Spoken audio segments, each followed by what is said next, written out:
ये वीरान खंडहर डालमिया नगर है जो कभी जमशेदपुर जैसी हनक रखता था। केमिकल, एस्बेस्टस, सीमेंट निर्माण से गुलजार रहता था। आज भी लोग उस दौर को याद कर गर्व और गम दोनों से भर उठते हैं। सभी लोग जीवन सरकारी नौकरी में हम लोग को लगा, लेकिन छोड़कर चले आए जितना सुविधा थी यहाँ पर। 2000 से ऊपर कंपनी की ओर से क्वार्टर अलॉटमेंट था अपने श्रमिकों के लिए, जिसमें बिजली फ्री और पानी 24 घंटा दिया जाता था।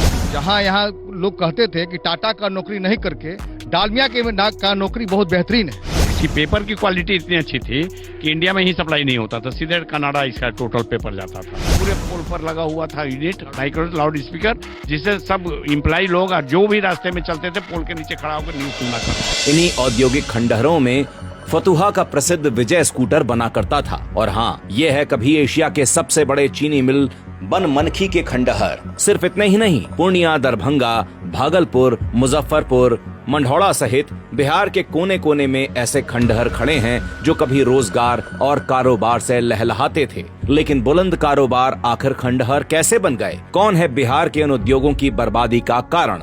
कौन है वो गुनहगार जिसने बर्बाद किया कारोबार और छीन लिया रोजगार? तो जवाब है लालू और कांग्रेस।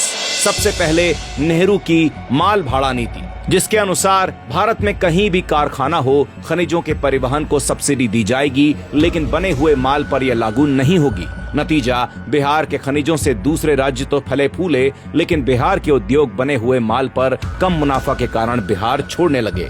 इतना ही नहीं, जब डालमिया नगर जैसे केंद्रों ने अपने प्रबंधन में इंदिरा गांधी और नेहरू परिवार का हस्तक्षेप स्वीकार नहीं किया, तो फिरोज गांधी की रिपोर्ट के सहारे गांधी परिवार ने उनमें आग लगा दिया, बिल्कुल आज के हिंडनबर्ग रिपोर्ट की तरह।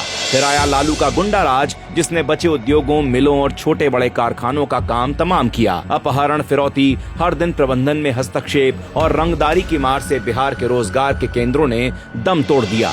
1951 तक जिस बिहार में पूरे भारत की 6.51% रजिस्टर्ड फैक्ट्री थी, पूरे देश के 56 में से 33 चीनी मिलें और मात्र चीनी मिलों का रोजगार प्रतिशत ही 29.5% था, उसे लालू कांग्रेस ने इस कदर बर्बाद किया जिसका दंश बिहार झेल रहा है। देश भर में रोजगार के लिए भटक रहा है। आज बिहार का उद्योग पुनः खड़ा हुआ है, लेकिन अपने बर्बादी के सौदागरों को नहीं भूला और ना बिहार कभी भूलेगा। चाहे गुंडा राज के युवराज कितना ही झूठा वादा क्यों न करें, बिहार अपने गुनाहगारों को माफ नहीं करेगा।